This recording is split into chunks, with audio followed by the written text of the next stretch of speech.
I do have an outstanding question topic from Divya Shakti, Didi. I could address that unless somebody present has something that they'd like to request. Yeah, Okay. if you don't mind, I can ask something. Yes, of course, Prabhu. I was listening this morning, Srila Guruma lecture, Param Guruma. So he's explaining the process of bhakti, that we have to go, like we go through anartha nivriti. Yes. Faith, anartha nivriti, then ruchi. He was telling, if we have ruchi, then we are safe. So now there are so many varieties available. So sometimes I don't know what's what, how to deal with the different devotees. Because Guru, they try to tell, be humble, be tall, and give honor to others. But it's easy to say, but very hard to do. Even Gurudev was telling. So I don't know how I'm trying to adjust, but how we progress. I feel like I'm kind of stuck. I'm stagnated. So you're asking about how to adjust with different moods amongst devotees. Yes. Okay. All right. Thank you. Welcome, Devi, Dasi, calling from Tijuana. Okay, well, first you've brought up a couple of different points there. The first thing that we have to remember is that ruchi is something very high, and we can't think it's something that, well, I don't want to say nobody has it because we don't know actually, but we do know that it is a very rare thing. And in my life, I've met one person who I'm confident had that. and that was our Gurudev Srila Govinda Maharaj. So you've mentioned this outline. We can maybe mention that first. It's very important. It's a very important outline of the steps of devotion given by Srila Rupa Goswami in Bhakti Rasamrita Sindhu. And it has been quoted many times by our gurus. So it's something that we should all be familiar with. And those stages, they begin with ado shraddha. First, there is some faith, tato sadhu sangha. Then there is association with the Vaishnavas. And actually, in this outline, the real beginning is sadhu sangha. But the first connection will be without consciousness, and so it is not mentioned in that outline, but it's kind of like in parentheses there. The very first connection is with the sadhu, so there will be agyata, unknowing, agyata sukriti, unknowing good fortune that will be acquired in connection with the sadhus, and then through that unknowing connection, shraddha, faith, will develop. And then with that shraddha, one can substantially get sadhu sangha. Sadhu sangha will take place on a conscious level. So this outline, it begins there. These stages of development begin from that point. When already some faith has awakened. And then with that faith, some real sadhu sangha, real association on the conscious plane can begin with the sadhus. Then ado shraddha, tata sadhu sangha, tato anarti nivriti. Bhajana kriya is before that. Bhajana kriya refers to our service life. So in connection with the sadhus, what does real sadhu sangha mean? It means service, essentially. Real substantial connection comes through service, desire to serve and to please, to offer ourselves to the will of the Vaishnav. So that is bhajana kriya, means our service life, our life of sharanagati, and attempts to serve in so many different ways. And then through that service, through that sacrifice, then naturally anartha-nivritti, purification, will take place. It will be a natural consequence of offering ourselves. You know, Srila Sridhar Maharaji speaks of the fire of self-sacrifice. You know, when we offer ourselves into the fire of self-sacrifice, then in that fire, all of our anarthas will be burned. We will be cleansed. Then after anartha-nivritti is nishta. And nishta means a stage of continuous devotion, of being continuously fixed 24 hours a day, you know, without our consciousness deviating in all the 1,000,001 different ways that it generally does. but continuously being fixed in Krishna consciousness. This is nishta. This is the stage after purification. And then after that, the higher levels begin to develop, beginning with ruchi, which you've mentioned. Ruchi means taste. Then there is a shakti, which means attachment. And then there are higher stages, bhav, prema, bhav, mahabhav, deeper and deeper levels of divine love will develop. And we usually don't discuss those too much because we're pretty much in the anartha-nivritti stage. So those higher stages aren't so relevant right now. So first of all, we want to understand that that ruchi, the reason I'm prefacing my answer with going through these stages is to understand that ruchi is not a light matter. Real ruchi is something very high, and we can think of so many different verses in the scriptures which talk about how rare it is.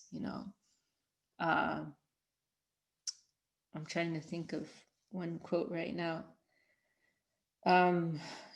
Muktanam api siddhanam narayana parayana. There's so many places in Bhagavatam and Bhagavad Gita, where in Chaitanya Charitamrita, Mahaprabhu's instructions to Rupa Goswami, it is emphasized how extremely rare. In Upadeshamrita, it is emphasized in many places in the scriptures how extremely rare it is to find a pure devotee. So that we have to remember, and we don't want to use these expressions in a light way. We will reserve them for very elevated souls. So as I said at the beginning, I've met one person in my life who I'm confident had ruchi, and that was our divine master, Srila Govinda Maharaj. It is something very rare. So I mean, if we're going to talk about just like to give some example of like what the standard is here. If we're going to talk about different types of taste, then that's something that is amongst very highly elevated Vaishnavas. So like for example, in the case of Krishnadas Babaji Maharaj,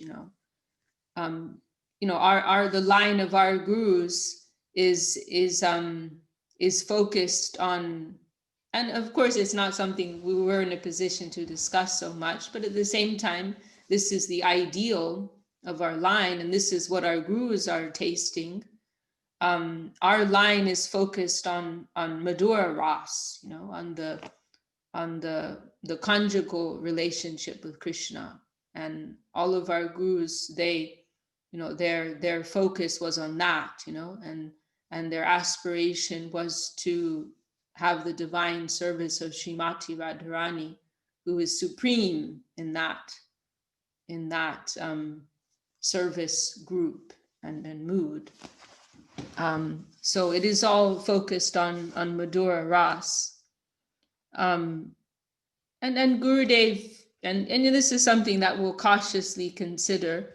Gurudev, we've heard Gurudev and Srila Sridhar Maharaj mention how sometimes there may be some in some of the disciples of Srila Saraswati Thakur, for example, there were those who didn't have that same 100% focus on that particular mood, and Gurudev mentioned, and Srila Sridhar Maharaj, they both mentioned Krishnadas Babaji Maharaj as an example, because he had some leaning toward Sakya Ras, the mood of friendship. Srila Sridhar Maharaj also mentioned Srila Swami Maharaj Prabhupada in his prayers to Lord Krishna when he was crossing the Atlantic Ocean. There's some mix there in his mood, because he also, there's some hint of a mood of Sakya Ras in his address to Krishna. He refers to Krishna as his Bhai, his brother. So there also there's some different rasa being expressed there. So if we're going to talk, just to say, if we're going to talk about ruchi, like this is the plane, this is the level, and it is not something that we will apply in a general way amongst our own group. It is something very high, and we want to reserve it for such high Vaishnavas. So that's kind of like a different discussion. But I understand I do understand what you're saying. I'm not just juggling words here. I think the main point you're making is that it's difficult to get along sometimes. I think I used to get along very easily, but last few years it's been crazy. See, so difficult. When Gurudev said, I was listening Gurudev lecture, he said, easy to say, be humble, be tall, and give honor to others, but very hard to do. So I try so many years. Sometimes I think I don't know where the hell I am. You are a good devotee. I'm so lucky. I see so many come and go. Gurudev used to talk. I was lucky. I had some association with Gurudev, but unfortunately, I don't read, so I didn't know. But I was lucky to be in his presence. And I got mercy, association, all kind of values. But sometimes it kind of stresses me. What am I supposed to do now? I pray to Gurudev. I don't know. I know he's in control. I was listening to Gurudev's lecture. He said, we are like a dog. So we have master. He's watching over us. So I try to follow. You are a good mentor for me. You have taste. You have affection for Gurudev. That's a big thing for me. Didi, can I say something? Yeah, please. Yeah. I've been listening to Sridhar Maharaj, a lot of his videos, and he's always stressing the point, it's all your fault. I mean, he's saying it was sweetness and affection, but he's saying there's nothing wrong with the environment. There's nothing wrong with anybody else. Only our angle of vision has to change. That we are the problem. That nothing else in the environment is the problem. That it's us. And that's the only thing we can focus on. I mean, the way he says it is like heart melting. When he says it, it's something you just instantly believe because it's coming from someplace higher. But that message, it just seems to be so important. I've heard him again and again say this point, is that the environment's all friendly. We have no blame to put on the environment. That everything has to be centered on us. And then when we have that angle of vision, like the sadhus, like our gurus, then everything is good. There's no bad. Thanks for reminding. Yeah, I try to focus on that. That's why I'm still here. I listen to Guru Maharaj.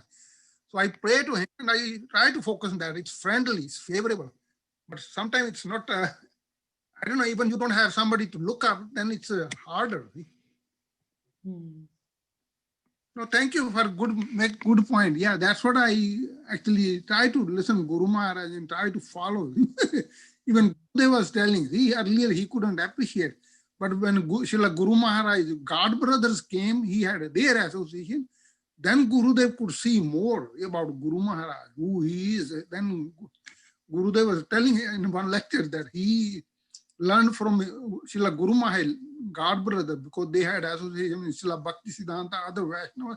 So then it opened up Gurudev's heart and vision. Yeah. I watched some videos. It's amazed me. Actually, Jagadananda, all the other devotees, senior devotees sitting by Srila Guru Maharaj, Param Guru Maharaj, and listen. And I feel so fortunate just to have access to that. Yeah. I think you're doing just fine, Prabhu, and you just have to continue. That's all. You know, there's a big part of our spiritual life is being able to just go on. You know, I'm here with our devotees in Hungary now, and there was one occasion when our Gurudev Srila Govinda Maharaj was in Italy, and you know, everybody always wanted to have a special instruction from Gurudev. We can all remember that. Everyone wanted some special service or some special glance, special instruction. And so people were always asking, or special blessings. And, you know, so it was something that Gurudev would be asked a lot.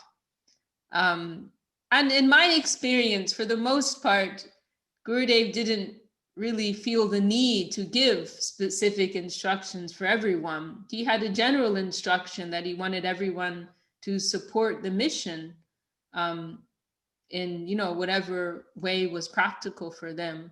And, you know, he didn't always, you know, he wasn't always, how can I say, you know, conceding to that, you know, I mean, I'm not articulating myself very well, but I think you understand what I'm saying, you know. But anyway, there was one, I mean, like just as an example for myself, remember I asked Gurudev once for I wanted some like personal special instruction. He told me, I'm giving that to my personal servitors. But he didn't see the need for him to give that to me at that time, you know. And there was another time, some devotee was asking Gurudev, and he said, you know, go to your local center and give as much energy as you can, you know, like that was his general mood, you know. But anyway, there was one occasion when a group of the Hungarian devotees met with Gurudev in Italy and asked him, oh, and then there was that other well-known occasion when somebody asked Gurudev for his blessings, and Gurudev said, but you called me not so long ago and I gave you my blessings then. You know, what did you do with those?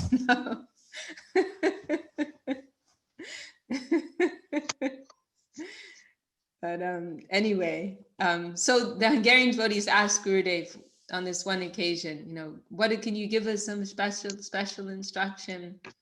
And Gurudev told them, just maintain, you know, just continue, maintain, you know, your practice. And at the time, everyone was very disappointed. Were you there at that time? Yes. In that group? Yeah. Yes. Kanu Priya is here. She was part of that group. So they were all very, very disappointed. They wanted their special instruction and pat on the head from Gurudev. And he said, just continue what you're doing. And so at the time, they were very disappointed. But in the years that went by, there were many changes that took place. There were many challenges that they had to face. There were many persons who came and went from the group. And so it was so many years later that they could think back to what Gurudev had told them and realize, actually, that's not a light thing. That's not a small task, to be able to just continue and go on every day, despite the challenges that we face within and without, despite so many distractions, difficulties, to be able to wake up every day with some degree of aspiration to continue practicing Krishna consciousness. That is a big thing. There's also a place where Srila Sridhar Maharaj mentions that, and he says that if somebody has that desire to continue, that means they have something very valuable within their heart, and that should not be discounted. So we cannot become hopeless. We must always be optimistic. We must always look for the light at the end of the tunnel. We must have that faith that by the grace of Guru and Gauranga, we will get through all of these challenges. We will come out on the other side. And in regards to, harmonizing with our family members, our god brothers and god sisters, that point which Chinmoy Prabhu brought up is very important. And it's something that Srila Sridhar Maharaj, as Prabhu mentioned, Srila Sridhar Maharaj emphasizes it so much, It's actually incredible how much Srila Sridhar Maharaj emphasizes that in so many places.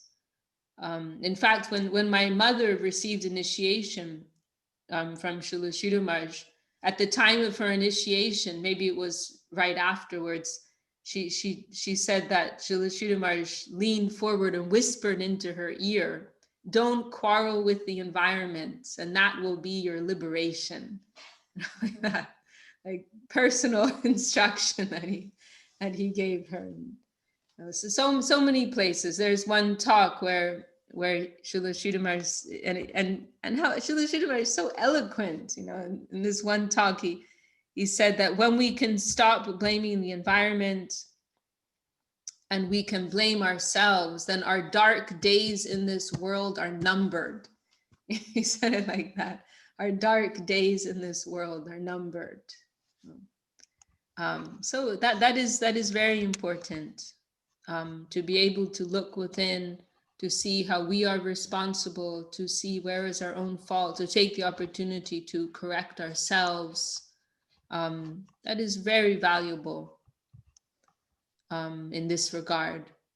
Another valuable point is compassion, to have a mood of compassion. And in Mahaprabhu's teachings of Trinada Pisu Nichena, humility, tolerance, and respect, Srila Bhaktivinoda Thakur, he has, in one article, he has equated tolerance with compassion. That is a broader understanding of tolerance. To have compassion, or empathy is a buzzword nowadays.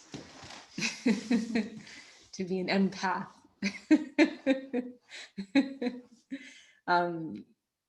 So to be able to sympathize with what the other person is going through. If someone is behaving in a dysfunctional way, that is not something to be criticized. It is something for us to feel sympathy for. The fact that they're behaving in such a way is very sad. How is it that they've come to such a point?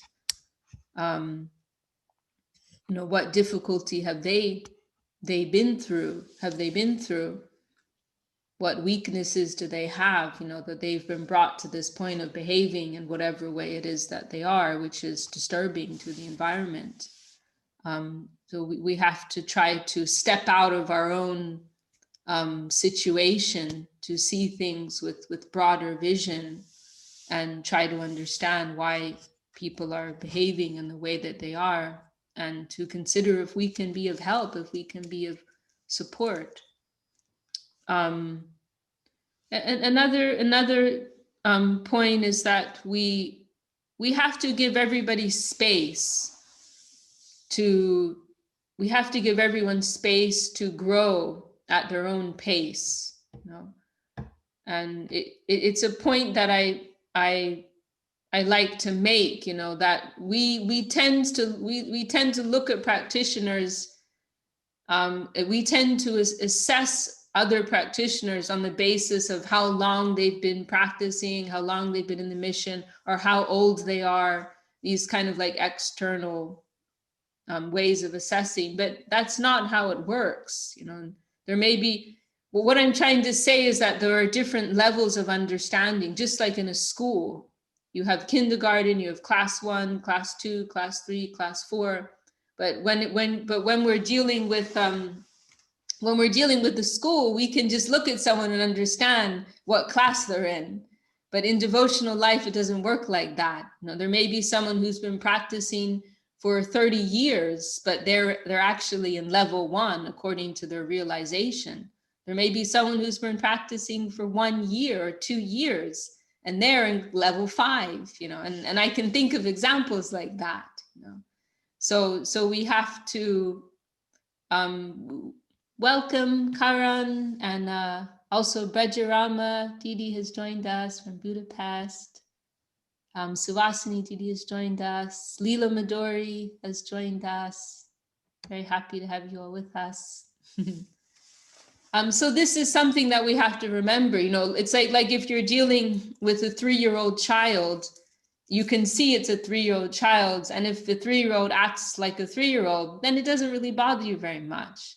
So in the same way, when we are dealing with our God brothers and God sisters, then we have to remember everyone is a different stage of realization. And even though someone may appear to be very mature and experienced, their actual conception may not be very developed. And so we need to give them space to grow. We can't expect them to be at a higher level of understanding when they're simply not ready for it. So we have to be accommodating for where people are in their stage of development in Krishna consciousness. We can't expect too much of everyone. You know, our emphasis should be on trying to understand what our own duty is, that maintaining our own integrity according to the understanding that we have, which is actually a blessing. You know, there's actually an arrogance there, because, you know, any realization in Krishna consciousness is an extension of grace. It's not our own property. So if we have a higher level of understanding, that's a mark of grace, of mercy. So it's kind of like you know, we want to blame others because they haven't received the same mercy that we have. You know, mercy has its own will, you know. So we should feel, oh, we are blessed that we have this level of realization. But we can't expect or demand that everyone will have it. No, it doesn't work like that. So we have to be accommodating. We have to be patient with others. The family mood is very helpful also. You know, that's something that has helped me, you know, because you know, we can choose our friends, but we can't choose our family members. So in the same way, we are all united by a common goal, and we are all family in the deepest sense. And so there should be some mood of unity and love because of that, you know. And despite our differences, you know, like people say, blood is thicker than water, right? You know, so in the same way, you know, the connection that we have because of the common spiritual goal, that is much more valuable than a physical family relationship. And we should feel something of that. You know, we are all the family of our Gurudev, and so we want to be united by that. Some sense of unity, you know. unity in diversity. There's a talk, that really wonderful talk that Chinmoy Prabhu found, and it's on the YouTube channel, and it's one of the most wonderful talks I think I've ever heard from Gurudev.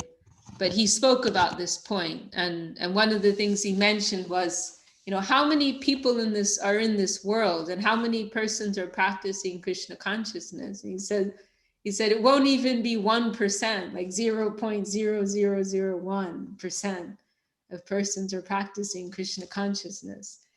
So like, let's get it together. Like why do we need to make differences amongst that 0.00000? It's silly, And I experience sometimes, when I'm traveling, I'll come to one country, and there's like 15 devotees, and there's 3 groups.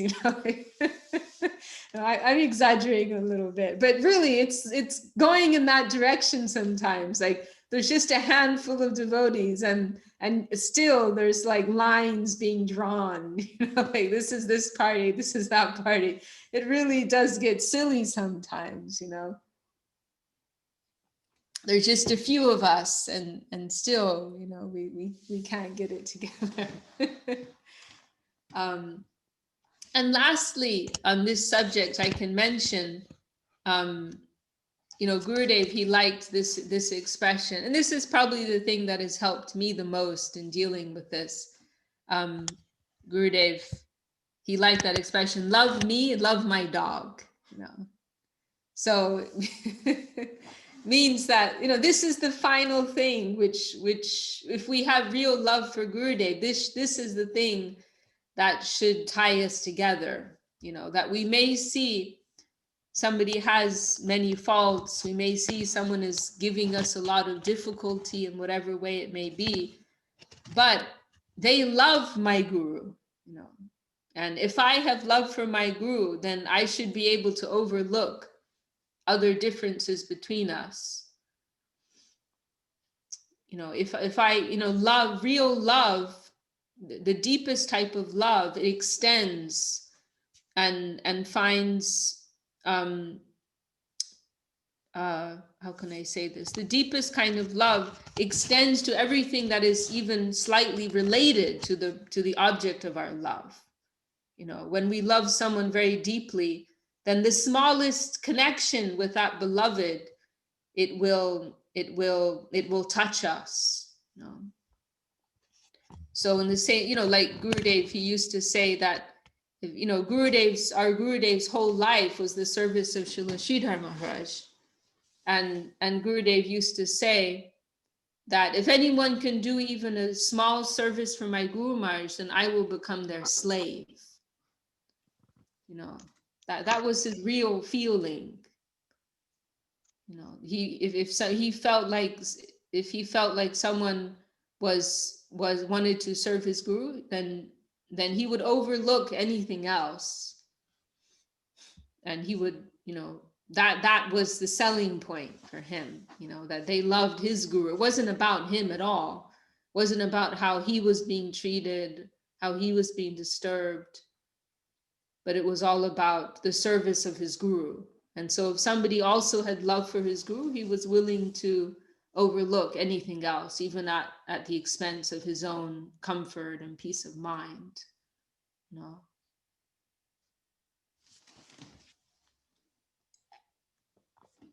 There was one very, very funny story that, it's humorous, also little disturbing, but Gurudev told this one story of one brahmachari who was, so I think it was a Westerner, who was serving in the Mat in Navadvip for some time, and Gurudev, as we know, he used to travel to Calcutta sometimes for service. And as we know, Srila Sridhar Maharaj always missed his company very much. And so he would often send somebody to intercept him on his way to Calcutta, or send someone to Calcutta to bring him back. This was always going on. So there was one occasion when this one brahmachari, Gurudev was in Calcutta, and this one brahmachari came and told Gurudev, you need to come back. Guru Maharaj is asking you to come back. But this one brahmachari, he came on this one occasion, and he was very aggressive in the way that he spoke to Gurudev. And Gurudev was surprised. He wasn't offended, but he was genuinely surprised. And Gurudev explains that Gurudev said, because my position in the mat was like number one, because Srila Sridhar Maharaj backed Gurudev and everything, then Gurudev had all power. Gurudev's position was supreme in the mat, and everybody knew that. And so Gurudev said, nobody could talk to me like that, because everybody knew what my position was. So he wasn't offended, but he was simply puzzled, like, how can he speak to me like this, And he was very aggressive, insisting, you have to come now, you have to come now. Guru Maharaj is telling you to come. And Gurudev was quite taken aback, and he finally pacified that brahmachari and assured him, yes, I promise I will come before the last train tonight back to Navadvip. And he thought about it for some time because he was very puzzled. And he finally concluded that the only way that he could speak to me like that is if he was blinded by love for Guru Maharaj. That Did you hear this story, Chinmoy? I came across it in the archives. Really wonderful history. Who was that brahmachari, Vishakha? Gurudev didn't say his name. I asked Madhusudha Maharaj about it, and he said he thinks he remembers it being a Westerner. But he didn't tell me the name, and I don't know if he remembered. Gurudev didn't say.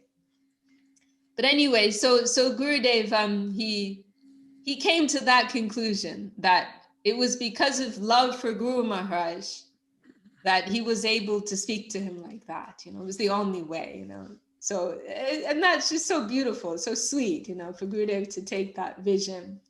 So anyway, Gurudev, the story continues.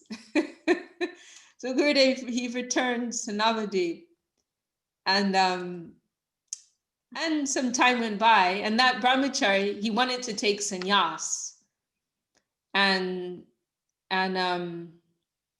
he asked Srila Sridhar Maharaj. And Srila Sridhar Maharaj, he called for Sagar Maharaj, and Sagar Maharaj, and asked Sagar Maharaj, what do you think? And Sagar Maharaj said no, he didn't think he was qualified. And then Srila Sridhar Maharaj asked somebody else. Maybe it was Krishna Sharan, who later became Aranya Maharaj. And he also told Srila Sridhar Maharaj, no, I don't think he's qualified.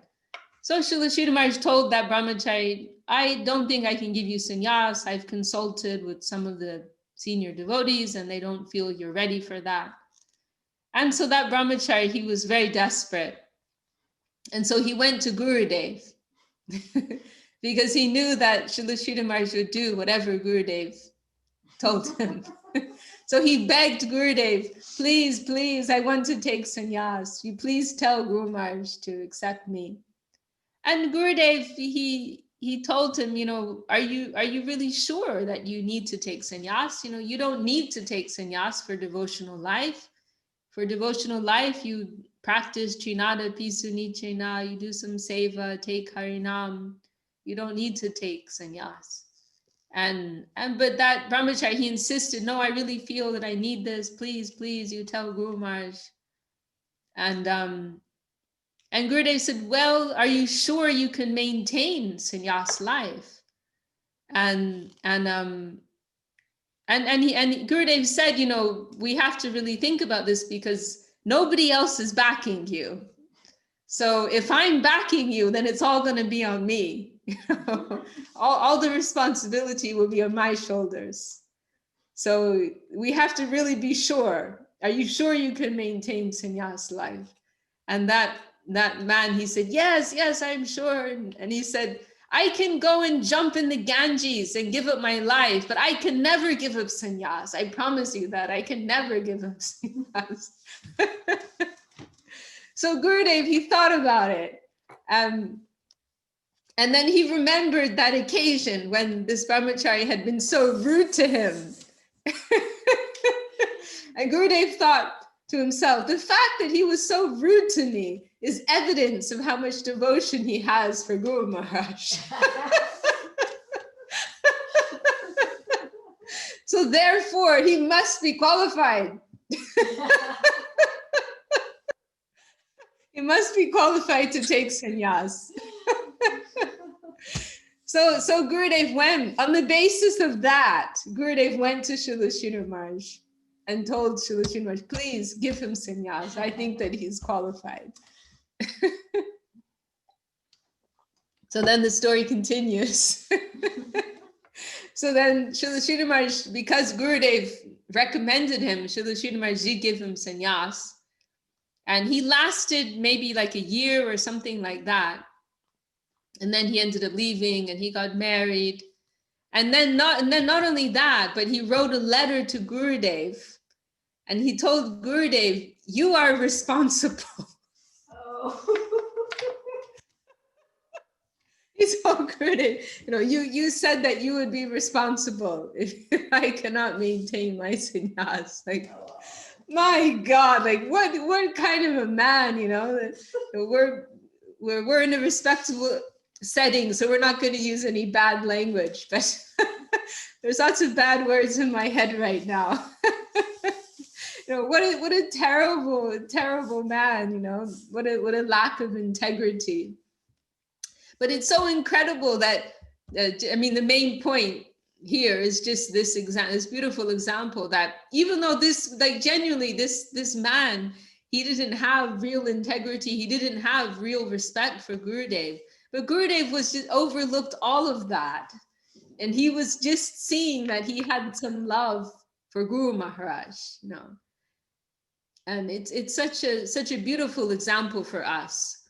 There's an article of Srila Sridhar Maharaj about Gadadhar Pandit, a really wonderful article.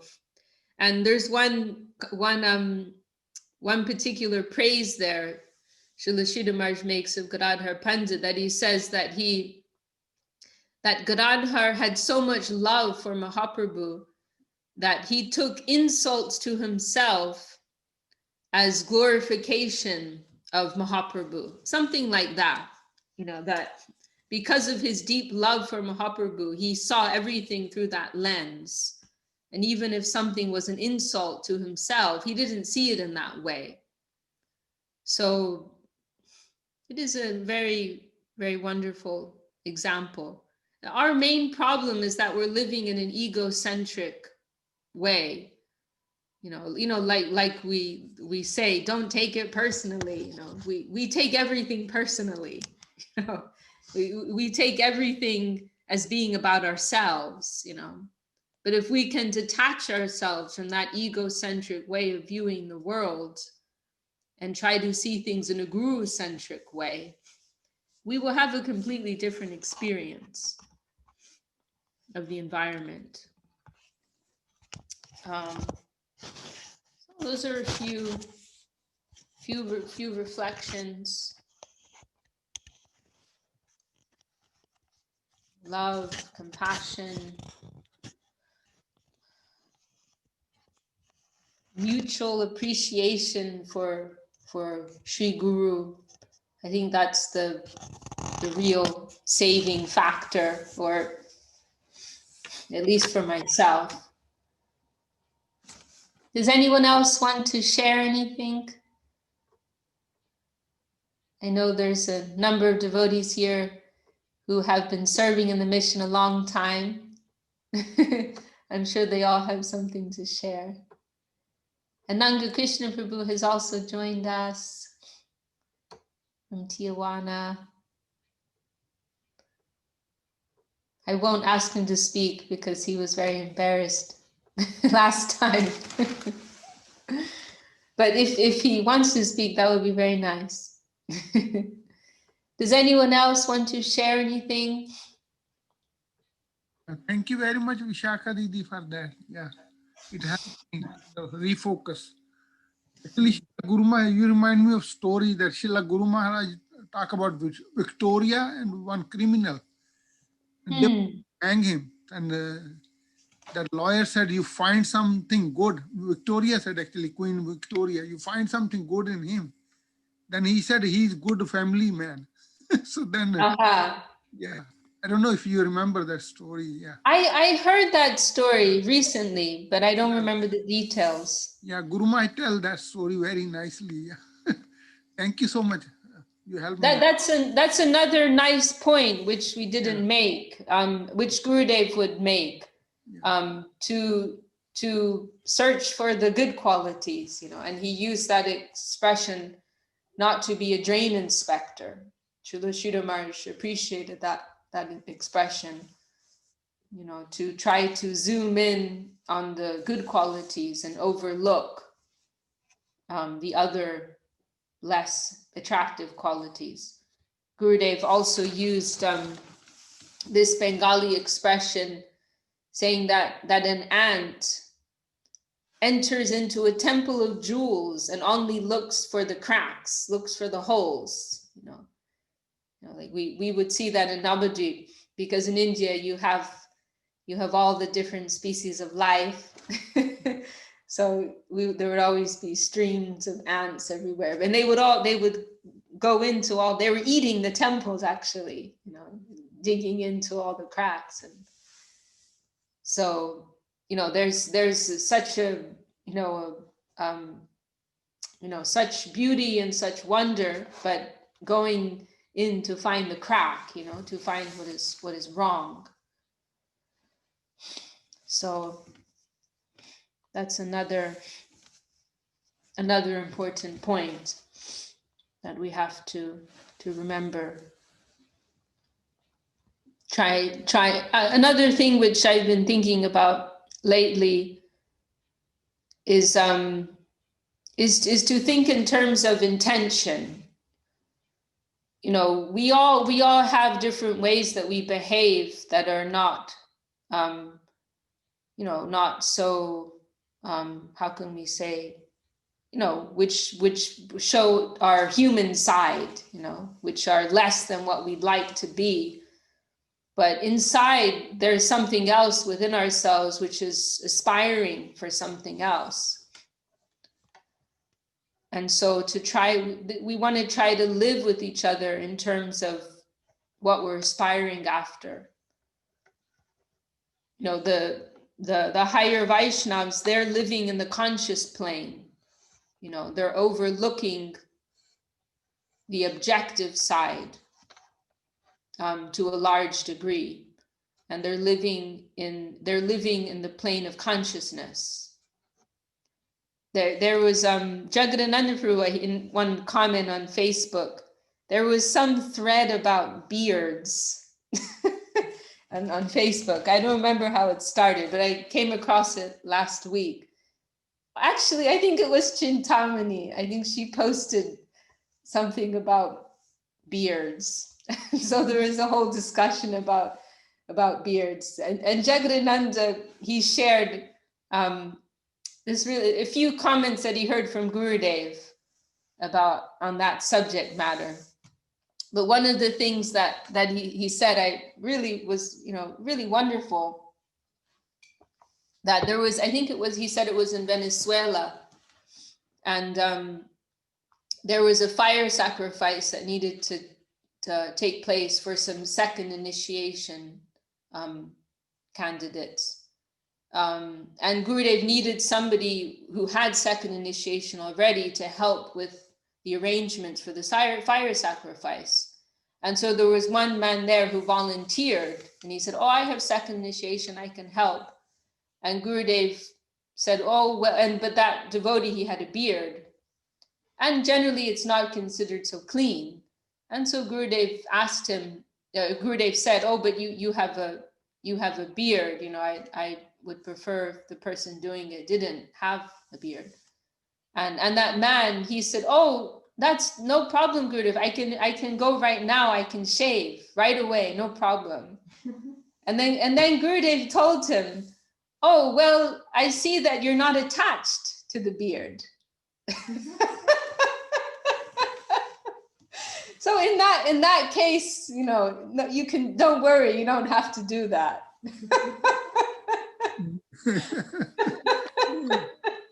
I just love that so much. I thought, wow, this to me, this feels like classic Gurudev. Like not so concerned with the external aspect of things, looking at the consciousness of the person. And no, the fact that you're detached from your beard, that qualifies you. And there was this other occasion, I'm just reminded of now, this other incident I heard from Trivikram Maharaj, and this was in Brazil, and again, it was a fire sacrifice that needed to be made, and it was for the foundation of where the temple would be, as I recall. And Gurudev, he was pleased with Trivikram Maharaj's mood, and he asked Trivikram Maharaj if he could take part in the arrangements for this fire sacrifice.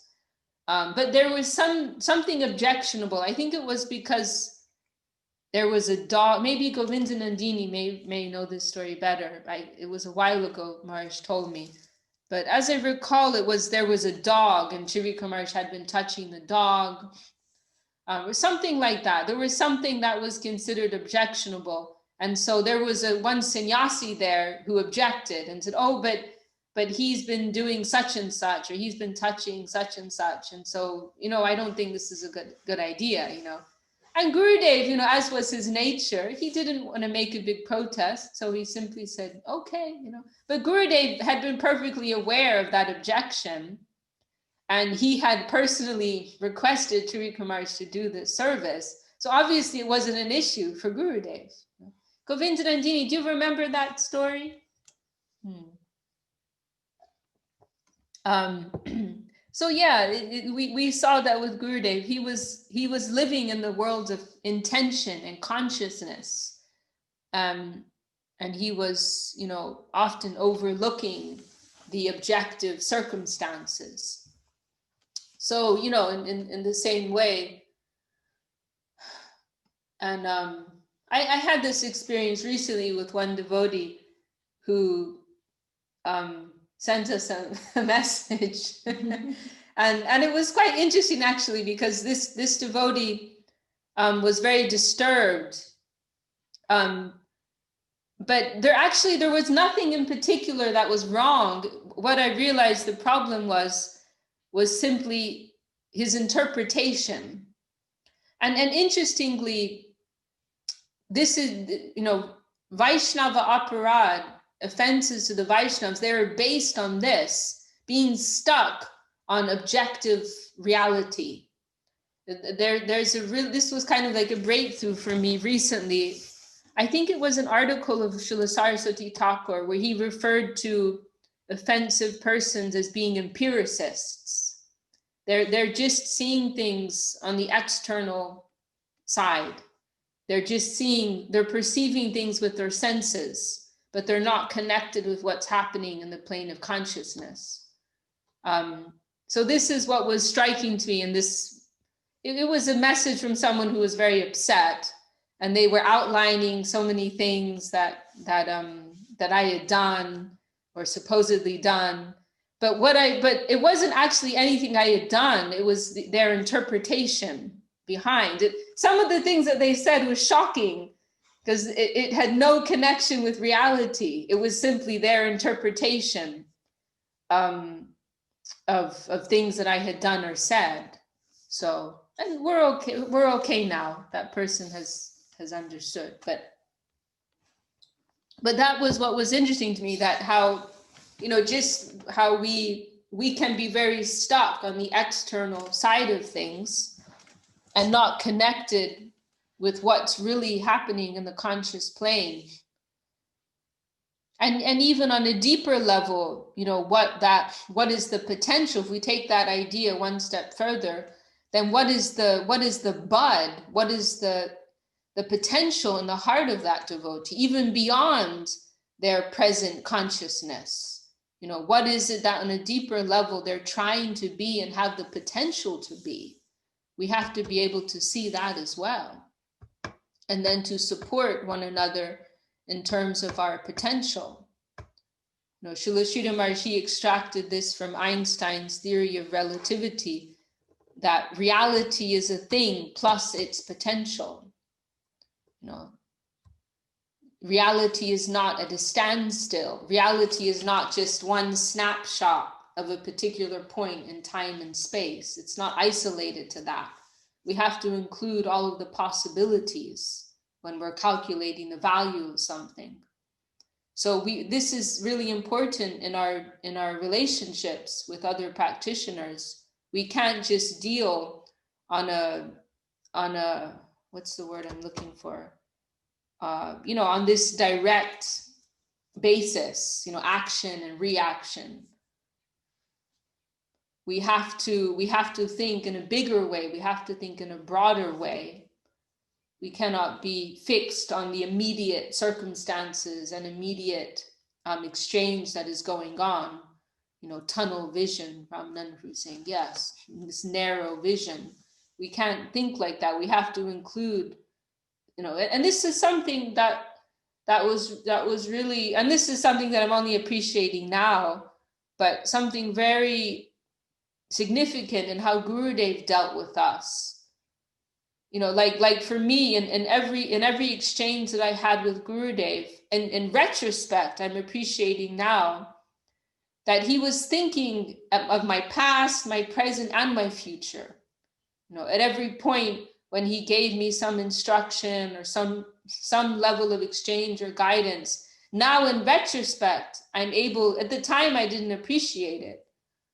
But looking back, I'm realizing, you know, 10 years later, 15 years later, in some cases, you know, 20 years later, from, you know, my teenage years, you know, like I'm thinking of things that he said or did that weren't just relevant to that particular moment in time, but they were, it was like at every point he was thinking of my eternal life in Krishna consciousness. How could I best progress within my, you know, life towards eternity?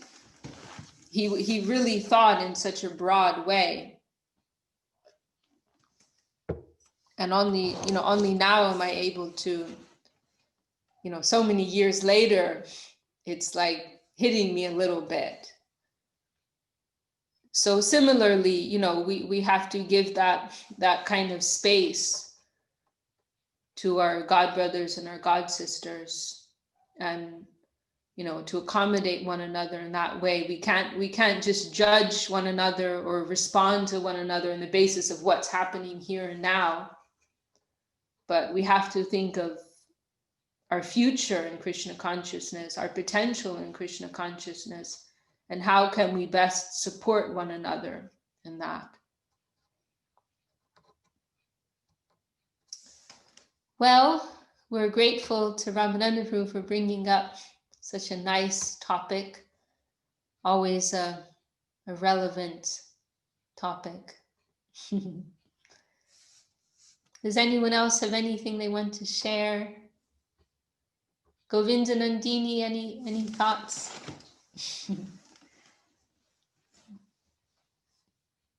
You're on mute. You're on mute. Yeah, no. Well, with all our strength, we need to search for the harmony and try to find it. Give everything to find the harmony.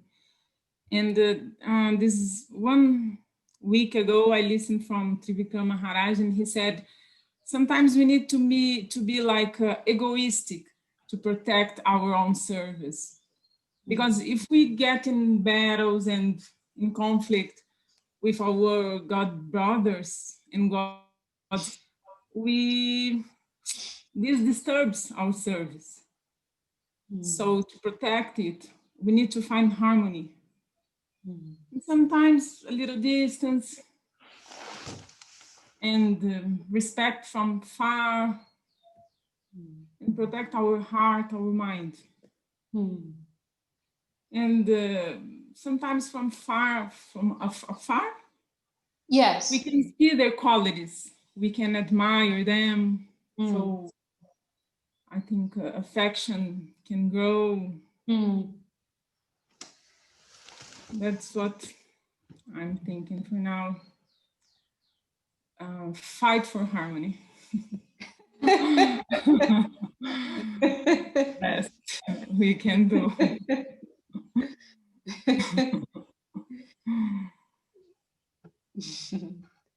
Yeah, that's a really nice point. It's something that's helped me a lot as well. You know that we have to find that point of distance where we can maintain appreciation. And sometimes that may entail taking a step back from particular relationships or particular Vaishnavas, because if we are too close, then we may lose that appreciation. Or sometimes we may need to take a step back and then return. It may be different in every case, but yeah, that's a beautiful point. Because that is kind of like a mistake that I'm sure many of us have made. I've made, of thinking that we have to be best friends with everyone and with everyone all the time, or we have to be really close with everyone all the time. But that's simply not possible, actually. And naturally, there will be some Vaishnavas who we connect with better, we can serve with in a better way.